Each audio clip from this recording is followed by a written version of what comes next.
Hey folks, Robbie Payne with Chrome Unboxed coming at you today with a review of the ASUS C201. For those of you who have done your research prior to this video, this is ASUS's first venture into the rock chip processor category. So we're seeing an 11.6 inch device rocking a 1366 by 768 panel. Probably nothing really that impressive there. Nothing crazy going on the exterior. And on the interior, I did get the 4 gig version. Let's see if we got any stats around here anywhere. Here we go. C720p. Yeah, it's the rock chip RK3288. So that is an ARM processor. Come on, focus. There we go. It is a rock chip ARM processor. USBs are only 2.0, which is kind of a bummer. And does it say, there's the 4 gigs of RAM there. So I did up that. I think the 2 gig RAM version you can get somewhere around 150 to 160. This one was 180 plus tax, so still not bad at all for a Chromebook. So I did go ahead and slip the plastic here, or the tape here, so we wouldn't fumble with that on screen. Decent boxing, and ASUS kind of does this neat little extra piece in here that keeps it from unhinging all the way, and you know, that kind of stuff. It's decent for all cardboard boxing, not too shabby. We got a one-piece charger here. Let's see what kind of connector we got on this guy. There it comes. Nice and small. I wish that folded down. That would be a nice tiny little charging unit. It's a bummer that it doesn't fold, but not a huge deal. Yeah, that's some sort of proprietary thing. A little bit thicker than micro USB. My guess is it's very close though to micro USB. My guess would be that this proprietary thing can probably push a little bit more power than USB. All of that will be fixed hopefully 12 months from now. We'll just have USB Type-C and everything and call it a day. We'll set that to the side, and you got a couple pieces of paper, and that's it. It's a Chromebook after all. Get to what we're here to see, and it's actually pretty attractive. And I say that with a little surprise. I mean, because it's a cheap device, all navy blue, but all the same color. Already picking up fingerprints from where I was holding it like this. You can see, so it is going to be a bit of a fingerprint magnet, looks like. But again, let's consider the price point with every critique that is made. Nice kind of silver hinge here. I mean, it's just aesthetically pleasing. Really thin, really thin. As you can see, I mean, there's your USB ports, 2.0. Unfortunately, no 3.0s here. And the body is barely any thicker than those USB ports, and the lid is incredibly thin. Let's go to the other side. Micro SD card slots. Keep that in mind if you're going to get this and you have a big fat SD card, you're going to need to get a micro one. Also, I think that's micro HDMI. Mini is the small, flatter one. So another thought, you'd have to have a cable or something if you're going to push this to the second screen. Likely with this device, it's not going to be bought for high productivity, I wouldn't think. This is going to be an on-the-couch, on-the-go kind of machine. This is that proprietary port. Again, so close to micro USB, it's kind of weird. Yeah. And then your combo headphone microphone slot. Speaker grills on the bottom. Pretty standard fare. Like I said, it's picking up quite a few fingerprints. Peel that guy off there. Let's go ahead and open it up.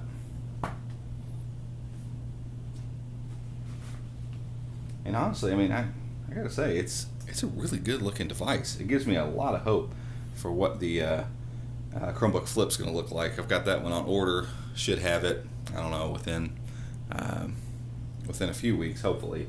They're just up for pre-order right now, so no release date. You have a matte finish around the edges, which is nice. I like that, because that's where you're gonna grab the lid all the time, so you don't have to worry about that marking up. And honestly, it's just not, it's not a poor looking fit and finish. Tiny bit of flex to the keyboard, really not much. I'm pushing real hard there. Very nice understated click on the keyboard. Not a ton of travel on the keys, but they're very clicky. They're not mushy, which is nice. Acer on their cheaper ones tends to have low travel and mushy. All right. Wi-Fi.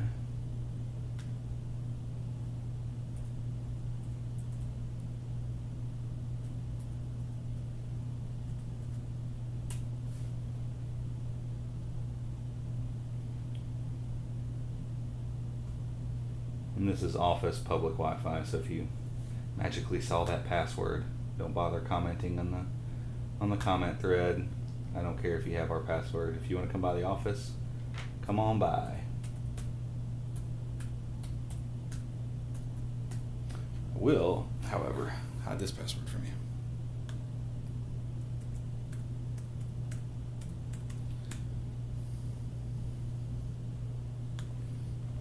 And I'll say, like, I mean, it's a tad bit flimsy. You can see I'm kind of getting a little bit in there.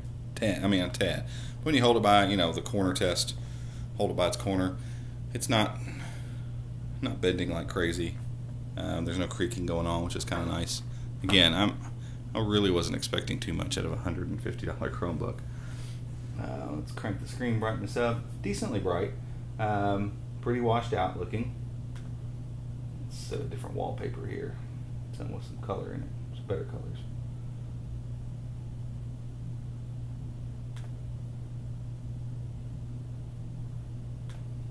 Well, all in all, not terrible. It is washed out. I mean, I can just see that already.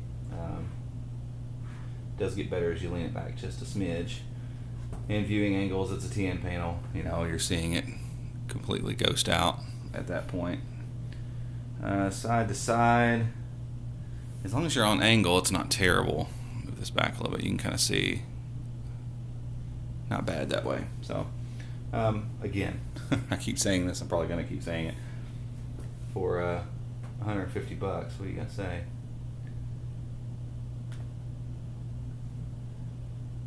And I'm gonna have to update my sync. Likely, not yet. Go ahead and do that.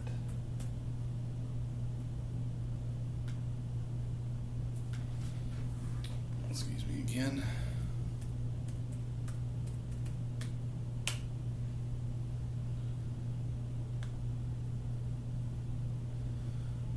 We'll do a couple things on this, and what I'm actually thinking about doing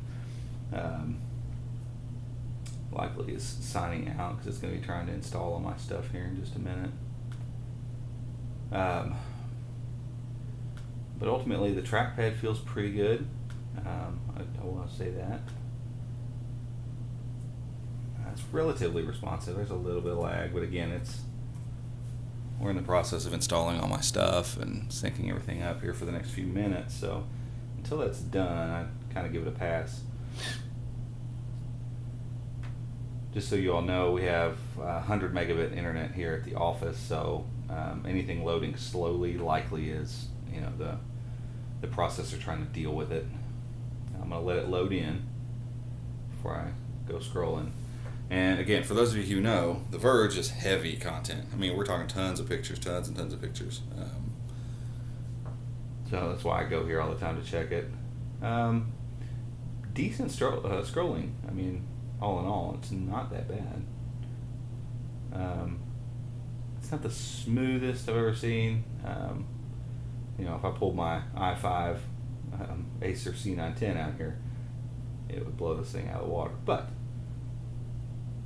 just getting around, it's not that bad. We got videos rolling in the background. I mean, there's a lot going on the site, and it's handling it without any tiling at all, which is pretty nice. So let's go to something that's not nearly as terrible.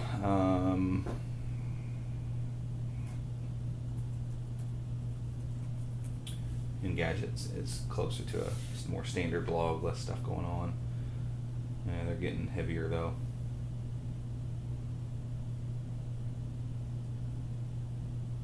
You can see as the page is loading in, it struggles a little bit. I mean, that's a lot of load, and I haven't been on Engadget's actual site in forever. They've changed it quite a bit, so let me think of something different. Yeah. Here we go. I roast my own coffee, and this is a site where you get coffee roasting materials. It's a very simple site, so we'll go to it. We'll let it get loaded in, and we'll see how smooth the scrolling and stuff is here. very nice and smooth. No issues there.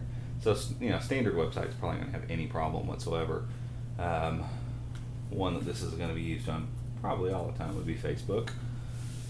So let's go there, get logged in.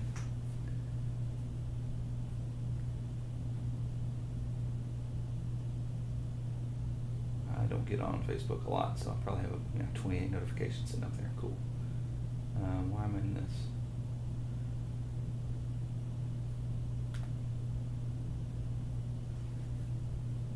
There we go. Okay. So it's all loaded in. I actually loaded in pretty quickly. There's a lot of stop and go going on here. It's kind of speeding up now. And Facebook honestly has a lot of junk going on in it too. Yeah, as you see it stuttering.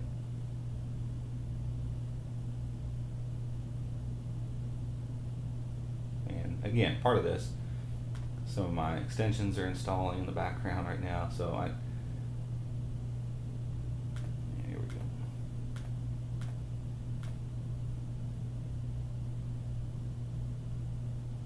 So now those will quit. This is a little better, but I'm still a little bit janky, but not terrible. It's usable. So that's it, guys, for right now. Oh, let's do two other things. Sorry. We'll run Octane.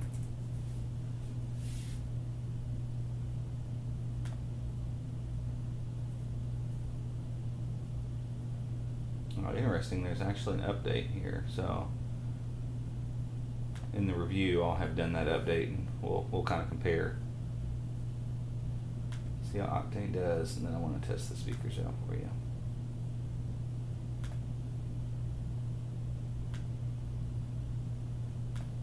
Like the trackpad so far, though. It's one of my small issues after having used the C910 for a little while. I'm not a real fan of the trackpad. It responds fine, but it just picks up oils from your fingers so quickly that it's not smooth after 5 or 10 minutes after cleaning it off. So that's kind of a bummer. This one feels like it's pretty repellent to all that. Pretty good.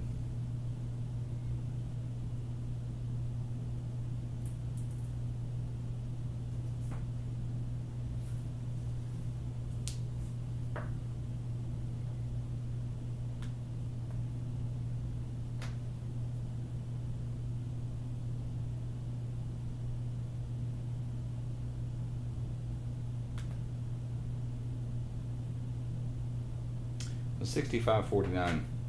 Again, that may not be completely fair. There's probably some things still going on in the background right now. There's an update that needs to be done, so I'll run this again well, we'll do it again here in just a second. Actually, I'll log out. I'll do that update and then log in as a guest and run that, and we'll let that be the last thing for this unboxing.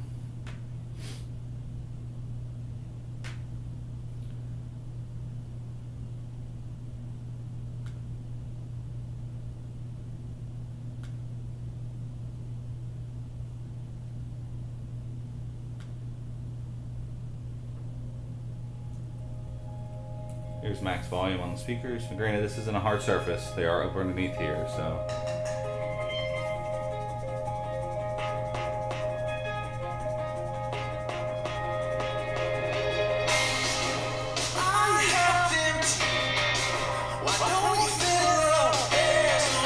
Pretty loud.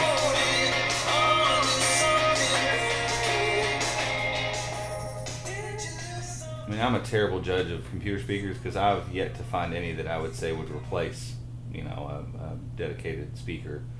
I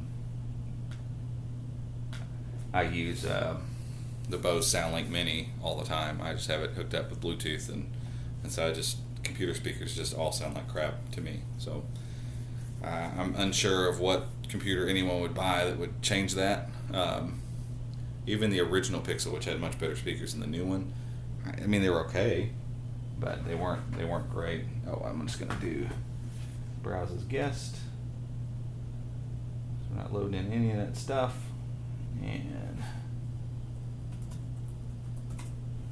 we'll go to Google Octane.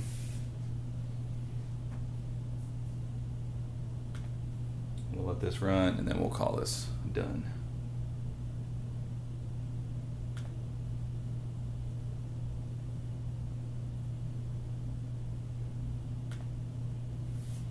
And we'll see what the difference is there. My guess is I bet you we'll get close to 7,500 or something like that without all that stuff happening in the background. And I didn't say anything, but I actually went in and clicked the update. So it's updated to the latest version now too. So it was in the process of downloading the update while we were doing that as well. So I mean, there was a lot going on. Probably was not a fair octane test.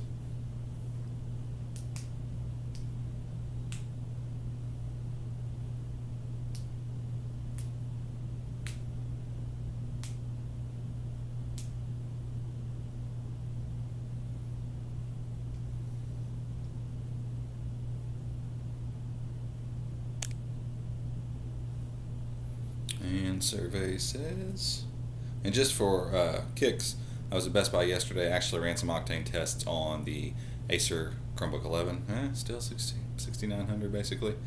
Acer Chromebook 11 and the HP, the newer HP 14. The Chromebook 11 and Samsung Chromebook 2 both were running the Bay Trail processor in them, and they both got 7,800 or 7,600 if I remember correctly. And the HP 14 with the NVIDIA chipset, it actually got like 84 or 8,500. I was pretty impressed by that, and it was pretty speedy. So hopefully things are coming along in the ARM chip department. 7,000's not terrible. It's not great. It's just not great. So you're going to see something along the lines of those Exynos Samsung devices. However, the price is cheap, so that's something. And again, real day-to-day usage doesn't always get reflected in octane. So I'm going to spend some time on this. I'm going to attempt, at least for a couple hours next week, to actually work from this thing, go sit somewhere else, and get away from my Acer and see if I can work on this. I'm gonna get Linux installed on it, all that kind of stuff. So I'll answer some of those questions. I'm gonna dig up a micro SD card to put in there just to make sure it sits flush and all those kind of things. So we'll have that all for the review. If you have any particular questions you'd like me to answer in the next week or so with the device, hit me up on Google Plus or leave a comment underneath here.